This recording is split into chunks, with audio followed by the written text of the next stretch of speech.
Good morning students. आप सबका एक बार फिर स्वागत है इस चैनल पे स्टडी विद सुधीर सर। और आज की वीडियो आप सबों के लिए बेहद इंफॉर्मेटिव होने वाली है।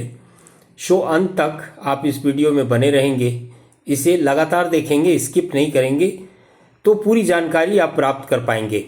जैसा कि स्क्रीन पे आपको दिख रहा होगा, आज की क्लास में हम भारतीय संविधान की प्रमुख अनुसूचियां पर बात करने वाले हैं। कि हमारे संविधान, ये सब आप लोग जानते हैं कि हमारे संविधान में कुल 12 अनुसूचियां हैं, लेकिन अब उस अनुसूची को बेहद इंफॉर्मेटिव कैसे बनाया जाए, किस तरीके से उसको पढ़ा जाए, एक नए अंदाज में, एक नए तरीके से आपको अनुसूची में बताने जा रहा हूँ। सो आप लोग ध्यान देंगे और वीडियो अंत तक देखेंगे। ओके, सबसे पहले तो ये अनुसूची होता क्या है उसको मैं क्लियर कर दूं आप सबों को, है ना। ये अनुसूची होता क्या है, जैसे जब हम लोग संविधान पढ़ते हैं तो वहाँ पर 3 वर्ड पहले क्लियर करिए। आप सब 3 वर्ड पहले क्लियर करिए। पहला चीज होता है, एक होता है धारा, है ना, धारा किसको कहते हैं। दूसरा हम लोग पढ़ते हैं अनुच्छेद, अनुच्छेद। और तीसरा हम लोग पढ़ते हैं अनुसूची। ठीक है, ओके स्टूडेंट, तो हम बात करेंगे आज के क्लास में, जो हम बात करने वाले हैं वो तो अनुसूची पर बात करने वाले हैं, ठीक है। लेकिन हम लोग ये समझेंगे सेक्शन किसको कहते हैं, धारा किसको कहते हैं, आर्टिकल किसको कहते हैं और अनुसूची किसको कहते हैं। ठीक है, सबसे पहले ये समझने का प्रयास करेंगे। देखो, धारा, धारा करंट की बात होती है, मतलब जिसमें मल्टीपल नंबर लगातार आए ना, मल्टीपल नंबर लगातार आए, 1 2 3 4 5, है ना, ऐसे मल्टीपल नंबर ये लगातार आते चले जाएं तो उसी को धारा कहते हैं। मतलब नंबरों की एक सीक्वेंस हो, उसको हम लोग धारा कहते हैं। ठीक है, वहीं पर जब हम लोग संविधान पढ़ते हैं तो संविधान पढ़ते हैं तो आर्टिकल होते हैं। यहाँ भी नंबर्स हैं, यहाँ भी नंबर्स हैं, ये 395 तक नंबर है, यहाँ भी 395 तक नंबर है, बट यहाँ इसको आर्टिकल कहा जाता है। इसलिए कहा जाता है कि ये एक वर्ड जो है ना, एक जो संख्या है वो अपने आप में बहुत प्रावधान रखता है और इससे और प्रावधान क्रिएट किए जा सकते हैं। ठीक है, तो इसलिए इसे हम लोग क्या कहते हैं, जब संविधान पढ़ते हैं तो अनुच्छेद कहते हैं, है ना, आर्टिकल कहते हैं। ये आर्टिकल ना जापान के संविधान से लिया गया ये वर्ड। ठीक है, ये जापान के संविधान से लिया गया आर्टिकल। सब संविधान को छोड़ के बाकी कहीं भी कोई भी चीज़ हम लोग पढ़ते हैं तो वहाँ हम लोग सेक्शन शब्द का इस्तेमाल करते हैं, लेकिन जब संविधान पढ़ते हैं तो हम लोग आर्टिकल शब्द, अनुच्छेद शब्द का प्रयोग करते हैं। ओके, आई होप आपको समझ में आ गया होगा धारा और अनुच्छेद में क्या अंतर है। ठीक है, अब अनुसूची के बारे में जाने। अनुसूची, देखो, संविधान बनाने के बाद, संविधान बनने के बाद ये अनुसूची का पोर्शन आया।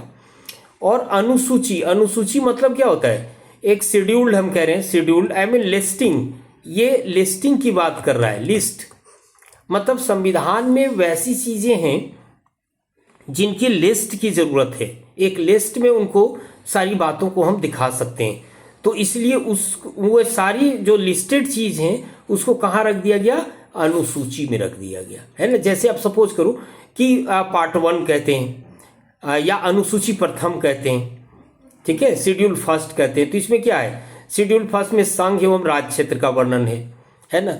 तो अब कौन कौन राज्य क्षेत्र आएंगे, कौन कौन संघ क्षेत्र आएंगे, है ना, इसकी एक लिस्ट आपको यहाँ पर बनानी है। तो वो अनुसूची में डाला गया, है ना। वैसे विषय जिसमें लिस्टिंग थी उसको कहाँ पर रखा गया है, शेड्यूल्ड में रखा गया है, अनुसूची में रखा गया है ना। जैसे आप सपोज करो कि अब हम कहते हैं कि शपथ का प्रावधान, तो भाई किनके किनके शपथ का प्रावधान है वहां पर, ये जानना होगा। ठीक है, एक लिस्ट बनेगी वहां पर। इसी तरह से और चौथी अनुसूची, जैसे राज्यसभा में सीटों का आवंटन, तो वहां पर एक लिस्ट बनेगी कि राज्यसभा में प्रत्येक राज्यों के लिए कितना कितना सदस्य वहां पर अलॉट किए गए हैं, आवंटित हैं, उसकी एक लिस्ट की जरूरत है। तो वैसे लिस्टिंग वाले चीज कहाँ पर आ गए, उसको अनुसूची बना के डाल दिया गया है। ठीक है, आई होप आपको समझ में आ गया होगा ये 3 word, section, articles and schedules. Okay okay students, तो आज के क्लास में हम लोग शेड्यूल्ड पढ़ने वाले, अनुसूची के बारे में पढ़ने वाले, और 12 अनुसूचियों को एक नए तरीके से हम यहाँ आपको बताने वाले हैं, या मीन इसकी डिटेल्ड एक्सप्लेनेशन के साथ पूरी जानकारी अनुसूची में क्या चीज़ें हैं। ओके स्टूडेंट्स, तो मैं वीडियो स्टार्ट कर रहा हूँ, देन टॉपिक पे आ रहा हूँ, इसलिए मैं अपने वीडियो को हटा दे रहा हूँ और मैं स्टार्ट करूँगा आपके साथ क्लास। ओके स्टूडेंट, तो यहाँ पर हम बात करेंगे अब आपके साथ। देखो, प्रथम अनुसूची आ गया। प्रथम अनुसूची में क्या बातें हैं, तो प्रथम अनुसूची में आप देख रहे हैं यहाँ पर संघ एवं राज्य क्षेत्र। ठीक है, ये ज़्यादा कंसंट्रेशन आपका बने इसलिए ये प्रावधान मैंने किया।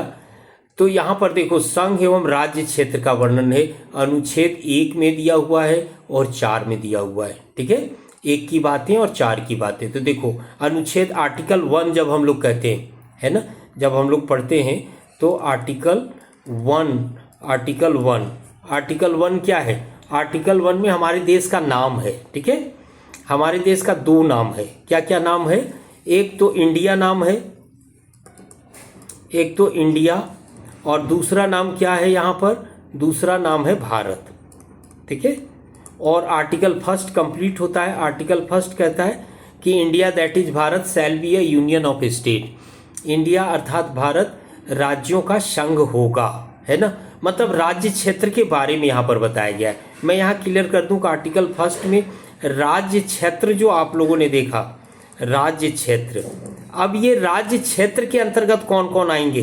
राज्य क्षेत्र किसको कह रहे हैं, है ना, तो राज्य क्षेत्र में पहला जो है राज्यों का राज्य क्षेत्र जो वर्तमान में है, राज्यों का राज्य क्षेत्र, राज्यों का राज्य क्षेत्र आएगा।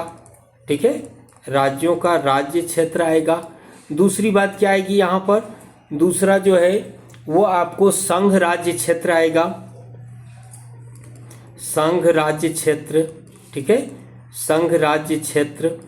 और तीसरी बात क्या आएगी यहाँ पर? जो अर्जित किए जाए, ऐसे अन्य क्षेत्र जो अर्जित किए जाए, है ना, जो अर्जित किए जाए वो आएंगे यहाँ पर। क्लियर?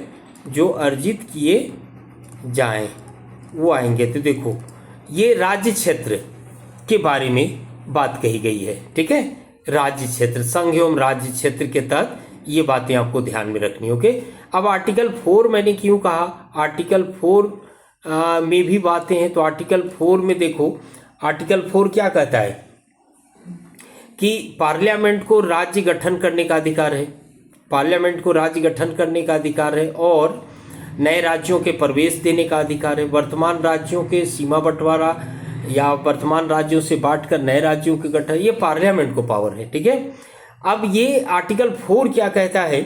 आर्टिकल 4 ये कहता है कि अनुच्छेद 2 और 3, है ना, ऊपर जो अनुच्छेद आर्टिकल 2 एंड 3, है ना, 2 और 3 के अधीन बनाई गई विधि, इसके अधीन जो कानून बनाया जाएगा ना, आर्टिकल 2 और 3 के अधीन जो कानून बनाया जाएगा वो अनुच्छेद 368 के अधीन संविधान संशोधन किसमें है? संविधान संशोधन का प्रावधान 368 में है ना, कॉन्स्टिट्यूशनल अमेंडमेंट। तो संविधान अनुच्छेद 368 के अधीन संविधान में संशोधन करने वाली विधि नहीं मानी जाएगी, है ना, मतलब संसद इसको जो परिवर्तन करता है वो एक प्रकार का संवैधानिक संशोधन के दायरे में नहीं आता है। अनुच्छेद 368 के अधीन वो नहीं माना जाएगा। ठीक है, तो ये अनुसूची शेड्यूल 1 से रिलेटेड बातें देखो, आर्टिकल 1 और 4 आपको ध्यान रखना है। ओके स्टूडेंट्स, नेक्स्ट टॉपिक की ओर बढ़ते हैं, नेक्स्ट शेड्यूल की ओर बढ़ते हैं, और हम लोग देखते हैं द्वितीय शेड्यूल, है ना। द्वितीय शेड्यूल में देखो ढेर सारे आर्टिकल मैंने यहाँ पर लगा रखे। तो द्वितीय, अब यहाँ पर क्या पढ़ने हमें? वेतन भत्ता, है ना। अब ये सवाल है किसका वेतन भत्ता, है ना, इसके माध्यम से आप आर्टिकल को भी याद कर पाएंगे निश्चित तौर पर, और ये बेहद ही फायदेमंद आपके लिए होगा जब आप परीक्षा में जाएंगे तो इसके माध्यम से। जैसे देखो अनुच्छेद 59 क्लाउज 3, अनुच्छेद 59 क्लाउज 3 किसके बारे में कह रहा है? तो ये जो कह रहा है ना, ये आपको राष्ट्रपति, है ना, ये राष्ट्रपति के वेतन भत्ते के बारे में कह रहा है, आर्टिकल 59(3) याद रखेंगे, है ना। उसके बाद दूसरा जो आ रहा है, दूसरा आ रहा है 65(3). तो 65(3) में किसके वेतन भत्ते का प्रावधान है? उपराष्ट्रपति का, है ना। यहाँ पर देखो उपराष्ट्रपति के वेतन भत्ते का प्रावधान है यहाँ पर, उपराष्ट्रपति। ओके, आर्टिकल 75 क्लाउज 6 में किसका है?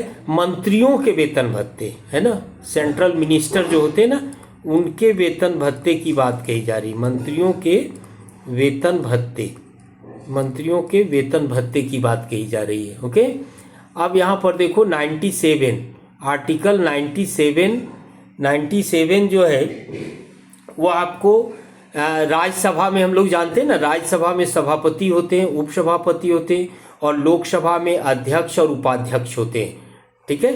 तो उनके वेतन का यहाँ पर प्रावधान है। 97 में किसका प्रावधान है? 97 में सभापति, उपसभापति, ध्यान रखना, और फिर अध्यक्ष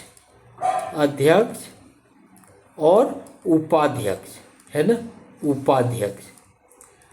सबको पता होगा कि सभापति और उपसभापति जो होते हैं राज्यसभा में होते हैं, ठीक है। सभापति, राज्यसभा का सभापति कौन होता है? राज्यसभा का सभापति उपराष्ट्रपति होता है, और राज्यसभा के सदस्य मिलकर उपसभापति का चुनाव करते हैं। ओके, तो इनके वेतन भत्ते किस आर्टिकल में? आर्टिकल 97 में है। क्लियर? उसके बाद लोकसभा के अध्यक्ष और उपाध्यक्ष की मैंने बातें कही, तो लोकसभा अध्यक्ष उपाध्यक्ष की चुनाव जो होती है लोकसभा के मेंबर ही करते हैं, ठीक है, लोकसभा के मेंबर ही करते हैं। इन दोनों का वेतन भत्ता का प्रावधान आर्टिकल 97 में है। क्लियर? अब आर्टिकल 125 में क्या है? आर्टिकल 125, तो आर्टिकल 125 में आपको ध्यान रखना है, यहाँ मैं स्क्रॉल करके ले आता हूँ, वो आर्टिकल 1 यहाँ पर जो वेतन भत्ता है वो सुप्रीम कोर्ट के न्यायाधीश का, ठीक है, सुप्रीम कोर्ट के जज का वेतन भत्ता है 125 में। ओके, 148(3) में क्या है? 143(8) में क्या है? 148(3) में, तो यहाँ पर देखो, यहाँ पर किसका वेतन भत्ता है? CAG का, है ना, CAG का। क्या है? कंट्रोलर एंड ऑडिटर जनरल, नियंत्रक महालेखा परीक्षक के वेतन भत्ते का प्रावधान कितना आर्टिकल में दिया गया है? तो 148 क्लाउज 3 में दिया गया है, ठीक है, CAG के बारे में। ऐसे भी आप जानते हैं कि CAG का प्रावधान जो है वह आर्टिकल 148 में है, और राष्ट्रपति इसकी नियुक्ति करते हैं CAG को। ये बिल्कुल, और ये इसका नाम में ही छुपा हुआ है, देखो, कंट्रोलर एंड ऑडिटर, ये नियंत्रक भी है और ऑडिट करने की जिम्मेदारी इसके, तो बहुत ही महत्वपूर्ण पद है ये, या हम कह सकते हैं कि भारत के इकोनॉमिक संरक्षक है ये, गार्ड है ये, है ना, हमारे देश में।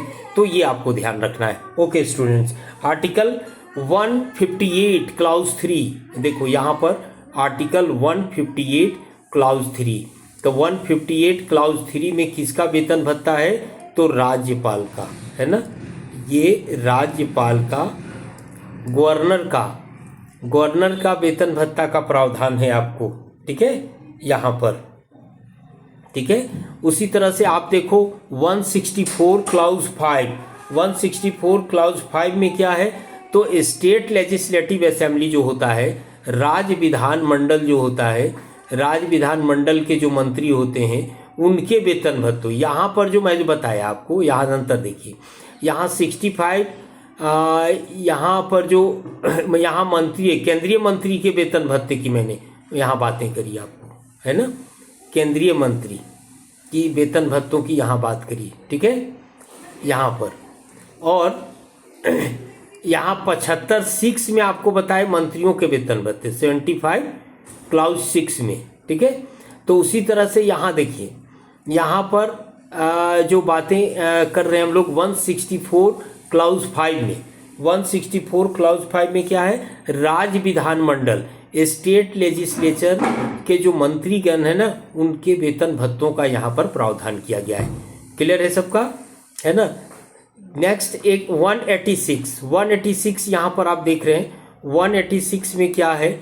186 186 आर्टिकल में ध्यान रखिए 186 में क्या है, विधानसभा के, ठीक है, यहाँ पर विधानसभा के अध्यक्ष, उपाध्यक्ष और विधान परिषद जिन राज्यों में उसका सभापति और उपसभापति है ना, सब राज्य में तो विधान परिषद है नहीं, तो यहाँ पर विधानसभा, ठीक है, यहाँ पर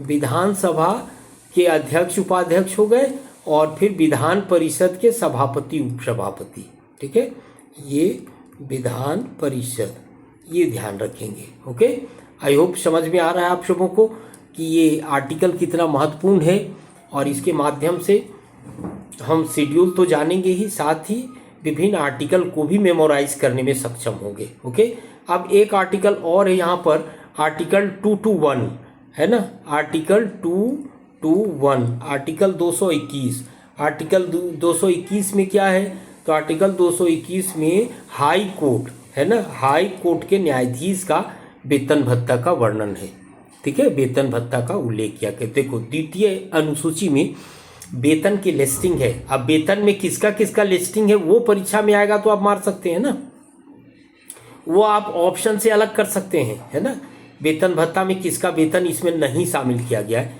या द्वितीय अनुसूची में वर्णित नहीं है ना, मतलब प्रत्येक आर्टिकल की मैं आपको बताऊं, प्रत्येक आर्टिकल में ही कहा गया है कि भाई जब तक पार्लियामेंट इन सभी का, जब तक पार्लियामेंट इनके वेतन भत्तों में नया कोई कानून नहीं लाती है, नया कोई संशोधन नहीं लाती है, तब तक द्वितीय अनुसूची में जो वेतन भत्ते निर्धारित है वो इनको मिलते रहेंगे, है ना, सबके आर्टिकल में यही बात कहा गया है। ओके, तो यहाँ पर आप रिवाइज कर सकते हैं, राष्ट्रपति का वेतन भत्ता है, उपराष्ट्रपति का वेतन भत्ता है, केंद्रीय मंत्रियों के वेतन भत्ते हैं, है ना, सीएजी का वेतन भत्ता की बात बताई गई, राज्यपाल का, गवर्नर का वेतन भत्ता है, फिर आपको अध्यक्ष, उपाध्यक्ष, सभापति और उपसभापति का वेतन है, सुप्रीम कोर्ट के न्यायाधीश का वेतन, विधानसभा अध्यक्ष, उपाध्यक्ष, विधान परिषद सभापति, उपसभापति के वेतन का वर्णन है, साथ ही आपको हाई कोर्ट के न्यायाधीश के वेतन का वर्णन है शेड्यूल सेकंड में। ओके स्टूडेंट्स, तो द्वितीय अनुसूची आपको क्लियरली समझ में आया होगा किनका वेतन है और किनका वेतन भत्ता का वर्णन नहीं किया गया यहाँ पर। ओके, तो नेक्स्ट हम लोग बढ़ते हैं तीसरी अनुसूची की ओर, और तीसरी अनुसूची में देखो शपथ वाली बात है ना, शपथ या प्रतिज्ञान के प्रारूप हैं यहाँ पर थर्ड शेड्यूल में। तो यहाँ पर भी मैंने आर्टिकल ऐड कर रखा है कि किनके शेड्यूल में, थर्ड शेड्यूल में किनके शपथ की बात कही गई। सबसे पहले देखो 75 क्लाउज 1 है, क्लाउज 4 है, सॉरी 75 क्लाउज 4 है। तो यहाँ पर जो शपथ की बातें कही गई 74 क्लाउज 4 में, ये है केंद्रीय मंत्री, ठीक है, ये केंद्रीय मंत्री का शपथ का वर्णन है यहाँ पर, है ना, केंद्रीय मंत्री के बारे में। आर्टिकल 99 यहाँ पर देखो, आर्टिकल 99 में किसके शपथ का वर्णन है, तो संसद सदस्य, ठीक है, पार्लियामेंट मेंबर, यहाँ पर संसद सदस्य का वर्णन है ना, संसद सदस्य।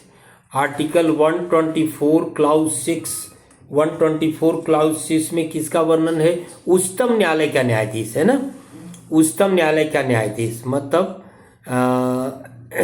CJI, है ना, चीफ जज ऑफ सुप्रीम कोर्ट के और अन्य न्यायाधीश एवं अन्य, ठीक है, एंड अन्य कर सकते, अन्य न्यायाधीश के शपथ का प्रावधान है कितना में, आर्टिकल 124 क्लाउज 6 में। अब देखो आर्टिकल 148 क्लाउज 2 है, यहाँ पर किसका होगा, तो अभी तुरंत क्लियर हुआ ना, अभी तुरंत क्लियर हुआ, CAG मैंने बताए थे। क्लाउज 3 में CAG का वेतन भत्ता है, क्लाउज 2 में देखो वो शपथ है ना। तो बहुत ही टफ आर्टिकल से रिलेटेड क्वेश्चन को भी हम लोग कर पाएंगे यदि थोड़ा सा ध्यान रखेंगे तो, है ना। देखो CAG का यहाँ पर शपथ का वर्णन है। ओके, अब यहाँ पर आ जाओ, आर्टिकल 164 क्लाउज 3 का जब हम लोग बात करते हैं तो यहाँ पर क्या है, तो राज्य के मंत्री, है ना, राज्य के मंत्री के शपथ का यहाँ बात कहा गया है ना। उसी तरह से अगला आर्टिकल है आर्टिकल 188, है ना, आर्टिकल 188, अब यहाँ पर देखो आर्टिकल 188 की मैं बात करूँ, ठीक है, आर्टिकल 188, तो आर्टिकल 188 में क्या है आपका, राज्य विधानमंडल के सदस्य है ना, राज्य विधानमंडल के जो सदस्य हो गए ना उनके शपथ है, स्टेट लेजिस्लेचर मेंबर, राज्य विधानमंडल, मैं लिख दे रहा हूँ ताकि आपको बातें समझ में याद हो जाएं, समझ में आ जाए आपको सारी बातें। राज्य विधानमंडल के जो सदस्य हैं उनके शपथ का प्रावधान है। एक और आर्टिकल है ऊपर आपको दिख रहा होगा, आर्टिकल 219, 219 की मैं बात कर रहा हूँ, ठीक है, आर्टिकल 219, इसमें किसका होगा, तो ये हाई कोर्ट है ना, हाई कोर्ट, हाई कोर्ट के न्यायाधीश, हाई कोर्ट के न्यायाधीश के शपथ का प्रारूप यहाँ पर दिया गया है ना, हाई कोर्ट के न्यायाधीश का शपथ का प्रावधान किया गया है। तो देखो 3rd शेड्यूल में ये लिस्टिंग दी हुई किसके किसके शपथ का वर्णन किया गया है। ओके, फिर से रिवीजन आप कर सकते हैं। 75 क्लाउज 4 केंद्रीय मंत्री, 99 संसद सदस्य, 100 आर्टिकल 124 क्लाउज 6 है ना, 120 क्लाउज 6 ये सुप्रीम कोर्ट के जजेज आ जाएंगे। 148 क्लाउज 2 में आपको सीएजी का शपथ का प्रावधान है।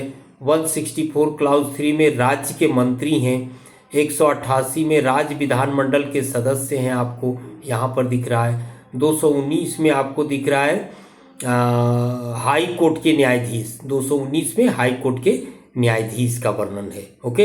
ओके स्टूडेंट्स, मैं आगे बढ़ता हूँ नेक्स्ट शेड्यूल की ओर, और शेड्यूल 4 यहाँ पर मैं बात करूँगा। शेड्यूल 4 आप देखिए, राज्यसभा में सीटों का आवंटन है ना, राज्यसभा में सीटों का आवंटन यहाँ पर ध्यान रखना है। देखो आर्टिकल 41 एंड आर्टिकल 82, 2 आर्टिकल हैं राज्यसभा में जो सीट अलॉट हैं उनके बारे में, ठीक है, सीट अलॉटमेंट के बारे में यहाँ पर बताया गया है। क्लियर? तो अब यहाँ पर हम लोग क्या देखेंगे, आर्टिकल जो 4 है ना, राज्यसभा में विभिन्न, आर्टिकल 4 तो मैंने बताए थे, आर्टिकल 4 है ना, राज्यों का यहाँ पर आवंटन दिया गया है।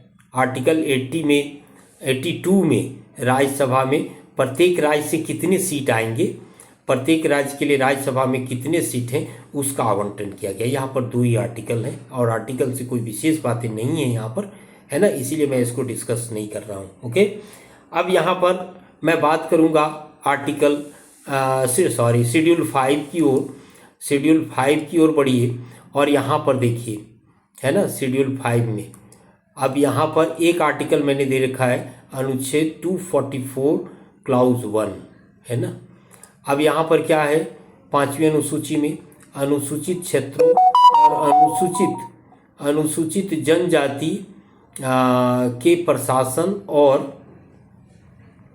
उनके बारे में, ठीक है, प्रशासन के बारे में ये बातें कही गई हैं शेड्यूल 5 में।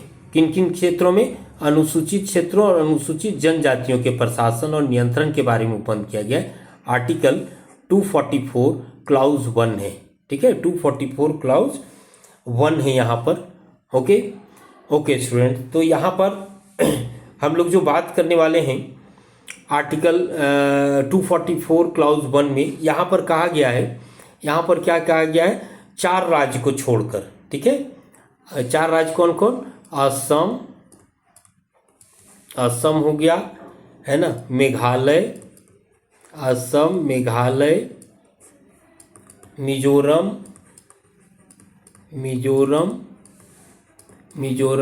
और त्रिपुरा, ठीक है। तो ये 4 राज्य, असम, मेघालय, मिजोरम और त्रिपुरा के जनजातीय क्षेत्र है ना, के जनजातीय क्षेत्र को छोड़कर बाकी जितने भी अनुसूचित क्षेत्र हैं, अनुसूचित जनजातियों के क्षेत्र हैं, उनके प्रशासन और नियंत्रण के बारे में उपबंध किया गया है। किसमें, 5वीं अनुसूची में। ओके स्टूडेंट्स, आगे बढ़ते हैं हम लोग 6 शेड्यूल की ओर बढ़ते हैं, है ना, 6 शेड्यूल की ओर बढ़ते हैं और हम लोग देखते हैं 6ठी अनुसूची में क्या बातें हैं। तो 6ठी अनुसूची में आपको यहाँ पर वही बातें आएंगी। देखो यहाँ पर क्या है, असम, मेघालय, त्रिपुरा, मिजोरम राज्यों के जनजातीय क्षेत्रों के प्रशासन के बारे में उपबंध। ठीक है, तो यहाँ पर अनुच्छेद 244 2 और अनुच्छेद 275 1 में प्रावधान किया गया है। किन राज्यों के बारे में? असम, मेघालय, त्रिपुरा, मिजोरम राज्यों के जनजातियों के बारे में। ठीक है, तो ये 6 शेड्यूल, 6ठी अनुसूची। ठीक है, तो 244(2) में तो यही बात कहा गया जो ऊपर लाइन लिखा हुआ है ना। 200 आर्टिकल 244 क्लाउज 2 में यही बात कहा गया है।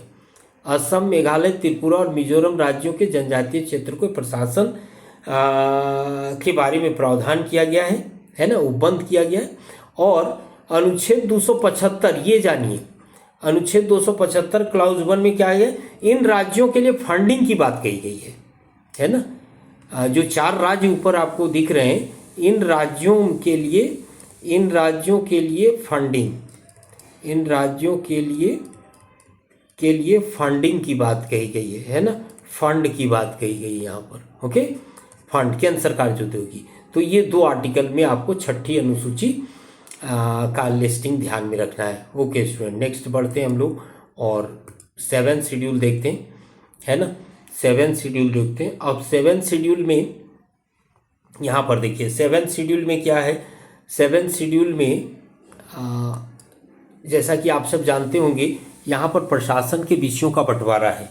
ठीक है, प्रशासन के विषयों का बंटवारा है। अब यहाँ देखो, यहाँ पर ना ये जो आर्टिकल है इसको सिर्फ एक ही मैंने दिया है, बट यहाँ पर क्या होंगे आपको आर्टिकल ध्यान रखना है। Article 246 clause 1।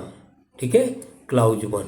अब क्लाउज 1 में क्या है? संघ सूची है ना, संघ सूची याद हो जाएगा आप सबों को। ठीक है, संघ सूची। संघ सूची मतलब हुआ कि इस पर केंद्र सरकार कानून बनाएगी। ठीक है, अब संघ सूची में कुल कितने विषय हैं? तो संघ सूची में 97 सब्जेक्ट हैं। संघ सूची में वैसे विषय हैं जिस पर केंद्र सरकार कानून बनाती है, केंद्र सरकार कानून बनाती है इसमें। ओके, उसके बाद आर्टिकल जो है, आर्टिकल 246 क्लाउज 2। ठीक है, क्लाउज 2 में क्या है? क्लाउज 2 में आपको समवर्ती सूची, ठीक है, समवर्ती सूची की बातें होंगी। नहीं, क्लाउज 2 में आपको राज्य सूची होगी। ठीक है, ये स्टेट लिस्ट होगा, राज्य सूची होगा। और राज्य सूची में कुल कितने विषय हैं? 66 हैं। इस पर राज्य सरकारें कानून बनाएगी।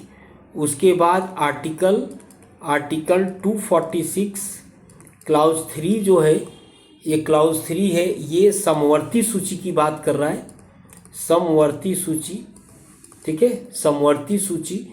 और ये समवर्ती सूची का जो विषय है वो आपको 52 है। ओके, तो यहाँ पर क्लियर है कि देखो आर्टिकल 246 मैंने यहाँ एक ही लिखा, 246 क्लाउज 2, बट ये 3 है, तीनों याद रखेंगे। 246(1) में यूनियन लिस्ट है, 246(2) में स्टेट लिस्ट है और 246(3) में कंकरेंट लिस्ट है। सबका विषय है ना। संघ सूची पे केंद्र सरकार कानून बनाती है, राज्य सूची पर राज्य सरकार कानून बनाती है और समवर्ती सूची पर दोनों कानून बना सकते हैं, लेकिन विवाद की स्थिति में केंद्र का कानून मान्य होगा, है ना। ये आप ध्यान रखेंगे। ओके स्टूडेंट, नेक्स्ट शेड्यूल की ओर बढ़ते हैं। 8वीं अनुसूची आ जाइए, है ना। 8वीं अनुसूची आप देखिए, 8वीं अनुसूची में क्या है? यहाँ पर 2 आर्टिकल भाषाएं हैं, लैंग्वेजेस हैं, है ना। आर्टिकल 344 क्लाउज 1 और दूसरा आर्टिकल है 351, है ना। ये 2 आर्टिकल हैं आपके, एक 344 क्लाउज 1 है और दूसरा 344 क्लाउज 1 है और दूसरा है 351। ओके, तो 344(1) में है क्या है? इसमें जो प्रावधान है उसको ध्यान में रखिए, ये बड़ा इम्पॉर्टेंट है। इसमें है कि राज्य भाषा के संबंध में, है ना, राजभाषा के संबंध में, राजभाषा के संबंध में,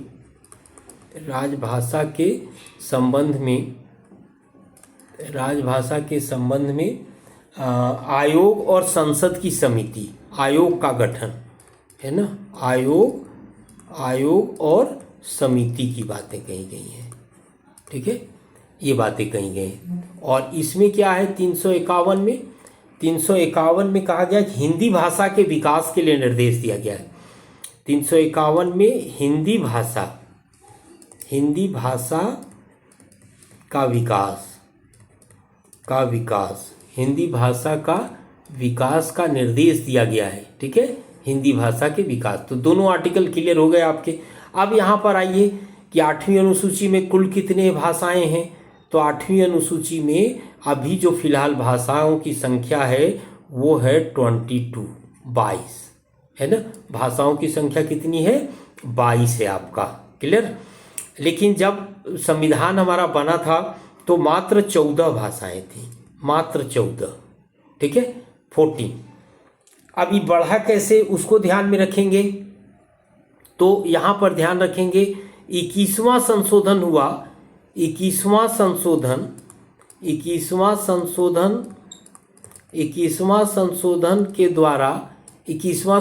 के द्वारा क्या जोड़ा गया, 21वां संशोधन के द्वारा सिंधी को जोड़ा गया, ठीक है, 21वां संशोधन के द्वारा सिंधी को जोड़ा गया। 21वां संशोधन हुआ कब था ये आपको ध्यान में रखना है। तो 21वां संशोधन 1967 को हुआ, 1967 को हुआ था, ठीक है, 21वां संशोधन। तो 14 एक 15 हो गए, 21वां। उसके बाद संविधान में 71वां संशोधन हुआ, 71वां संशोधन, ठीक है, 71वां संशोधन कब हुआ, 71वां संशोधन ना 1992 में हुआ, 71वां संशोधन, ठीक है, 1992 में। और इसमें जोड़ा कौन कौन गया, कोंकणी, इसमें 3 भाषाएं जोड़ी गई, कोंकणी है ना, कोंकणी, नेपाली और मणिपुरी, ये 3 भाषाएं यहाँ पर जोड़ी गई। तो 14 एक 15 और 3 18 हो गए, है ना, 21वां और 71वां संशोधन आपको ध्यान रखना है।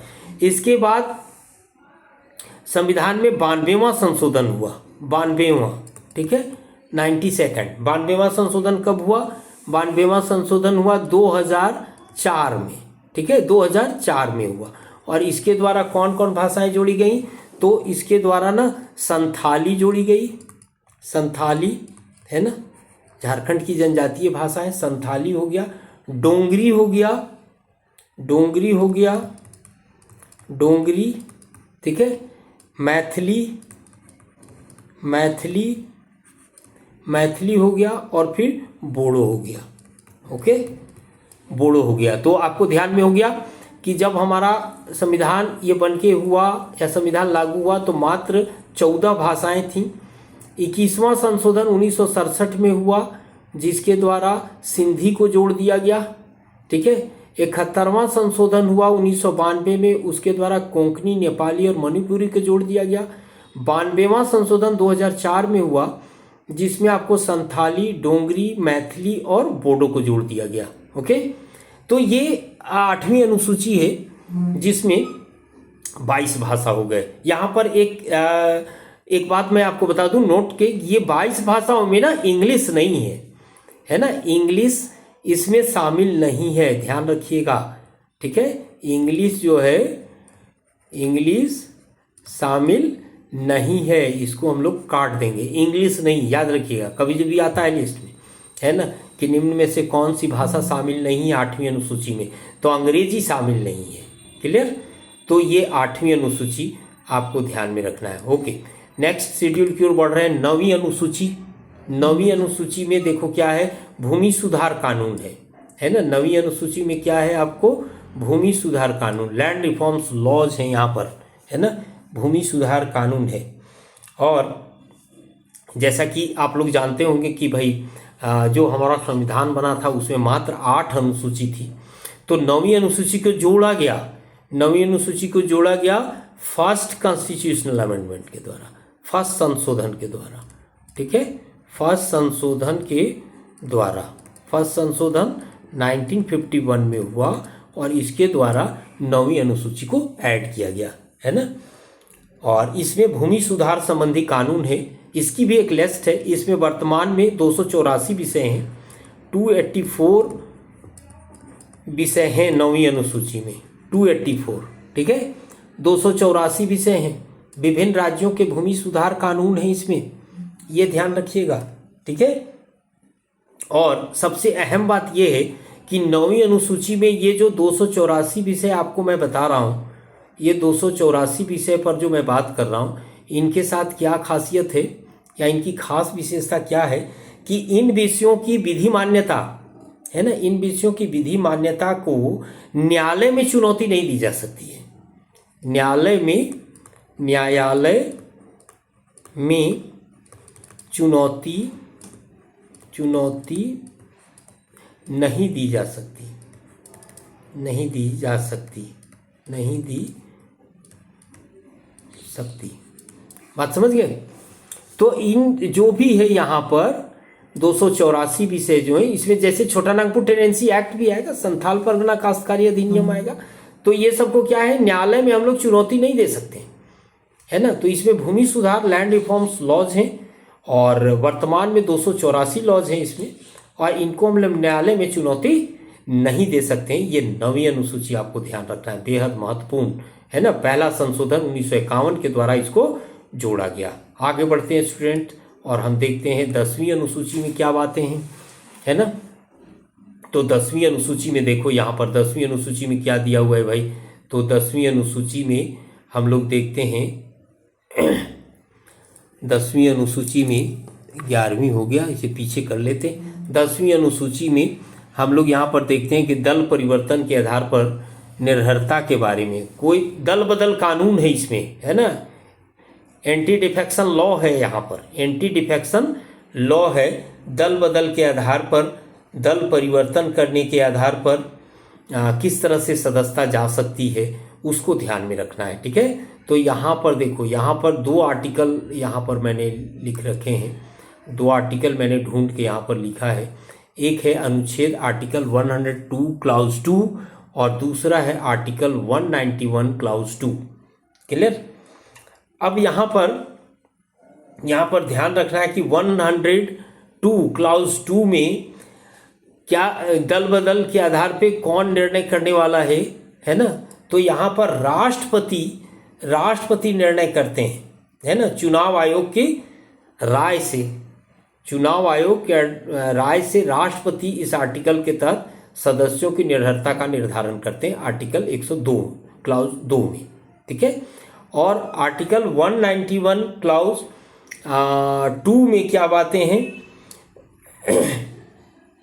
इसमें कहा गया है कि कोई भी राज्य विधानसभा या विधान परिषद का सदस्य होने के लिए अयोग्य होगा यदि वह 10वीं अनुसूची के अधीन इस प्रकार अयोग्य घोषित कर दिया गया हो, है ना। ये आर्टिकल 191 क्लाउज 2 में ये बातें कही गई हैं। क्लियर? तो ये ध्यान रखेंगे, 10वीं अनुसूची, है ना। नेक्स्ट हम लोग आगे बढ़ते हैं, 11वीं अनुसूची की ओर बढ़ते हैं और हम लोग देखते हैं 11वीं अनुसूची में क्या है। तो 11वीं अनुसूची में हम लोग यहाँ देख रहे हैं कि 11वीं अनुसूची यहाँ पर पंचायती राज के बारे में दिया गया है। पंचायती राज का प्रावधान जो है आर्टिकल 243A से लेकर O तक है। भारतीय संविधान में सबसे बड़ा आर्टिकल है 243, चूँकि इसमें पंचायती राज और नगर पालिका दोनों के प्रावधान यहाँ पर दिए हुए हैं। क्लियर? दोनों के प्रावधान यहाँ पर दिए हुए हैं और सब आर्टिकल 243 में ही है ना। तो पंचायती राज व्यवस्था मैं स्पेशल, है ना, पूरे संविधान की आर्टिकल से के माध्यम से पूरे संविधान पढ़ाने का एक प्रावधान शुरू करने वाले हैं, जो आपको इसी वीडियो के माध्यम से, इसी तरह वीडियो के माध्यम से आपको मिलेगा। आर्टिकल वाइज पूरी संविधान को एक्सप्लेन करेंगे, ठीक है। पूरी आर्टिकल 1 to 395 आर्टिकल्स की चर्चा करेंगे और डिटेल्ड एक्सप्लेनेशन के साथ करेंगे, है ना। तो संविधान को हम लोग सीखेंगे, संविधान को पूरी तरह से सीख जाएंगे हम लोग निश्चित तौर पर। तो यहाँ पर पंचायती राज व्यवस्था के बारे में, है ना, पंचायती राज व्यवस्था के बारे में यहाँ पर मतलब सबसे पहली बात है कि जो 11वीं अनुसूची है, 11वीं अनुसूची है वो 73वां संविधान संशोधन के द्वारा जोड़ा गया, है ना, इसको जोड़ा कब गया, 73वां संविधान संशोधन, 73वां संशोधन, ठीक है, 73वां संशोधन, 73वां संशोधन, ये 1992 93 ध्यान रखेंगे, 92 93 में राष्ट्रपति हस्ताक्षर किए 24 अप्रैल को, इसलिए हम लोग 24 अप्रैल को पंचायती राज दिवस मनाते हैं सब लोग, कारण इसी दिन से लागू माना गया, तो 24 अप्रैल को पंचायती राज दिवस मनाते हैं, ठीक है। तो 73वां संविधान मतलब पंचायती राज व्यवस्था को संवैधानिक मान्यता प्रदान किया गया 73वें संविधान संशोधन के द्वारा, क्लियर। इसमें जो है 29 विषय ऐड हैं, 29 विषय इसमें दिए गए हैं जिस पर पंचायती राज व्यवस्था अपना कानून बना सकती है, ठीक है। तो 11वीं अनुसूची आपको ध्यान में रखना है, ठीक है। अभी एक एक अनुसूची या आर्टिकल को बहुत डिटेल नहीं कर पाएंगे क्योंकि वीडियो बहुत लंबी हो जाएगी, तो ये सिर्फ अनुसूची बताना उद्देश्य है आज के क्लासों में हमारा। और 12वीं अनुसूची आप देखो, 12वीं अनुसूची में क्या है, 12वीं अनुसूची में यहाँ पर नगर पालिका का प्रावधान है, ठीक है।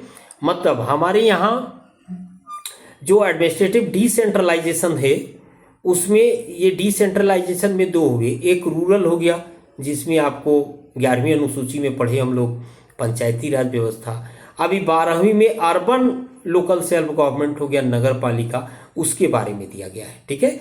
तो ये नगर पालिका का जो प्रावधान है आप देख सकते हैं कि आर्टिकल 243 से लेकर ZG तक है ना, तो बहुत ही लंबा आर्टिकल है। और ये जो 12वीं अनुसूची है वो 74वां संशोधन के द्वारा, 74वां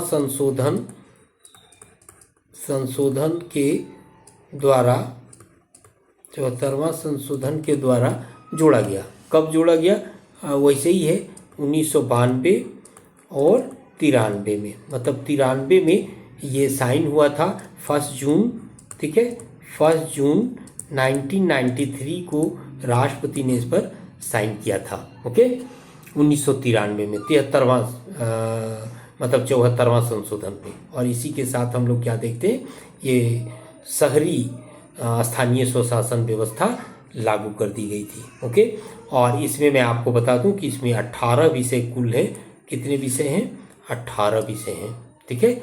सॉरी ये मिट गया, तो इसे फिर से लिखते हैं, ये 18 विषय हैं आपके 12वीं अनुसूची में। आई होप आप सबों को ये वीडियो बेहद इंफॉर्मेटिव लगा होगा, ढेर सारी जानकारियाँ आप इस वीडियो के माध्यम से प्राप्त किए होंगे, ठीक है। और मेरा उद्देश्य आप सबों के साथ अधिक से अधिक और सटीक जानकारी पहुंचाना है। और ये पूरे संविधान हम लोग अगले वीडियो में हम लोग ये देखेंगे कि पूरे आर्टिकल 1 to 395 को हम लोग एक एक करके पढ़ेंगे और आर्टिकल के माध्यम से पूरे संविधान को जानेंगे, ठीक है। ओके विद्यार्थियों, तो मेरा ये आग्रह है आप सबों से कि इस वीडियो को ज़रूर देखें, यदि इन्फॉर्मेटिव लगे तो इसे अवश्य देखें, बिना स्किप किए देखें, और साथ ही मेरे चैनल के साथ जुड़ें और अधिक से अधिक लोगों को शेयर करें ताकि जो ये निःशुल्क जानकारी मैं आप सबों को उपलब्ध करा रहा हूँ उसका लाभ सभी को मिल सके। ओके, तो आज की वीडियो यहीं तक, नेक्स्ट वीडियो में आप सबों के साथ मिलते हैं, धन्यवाद।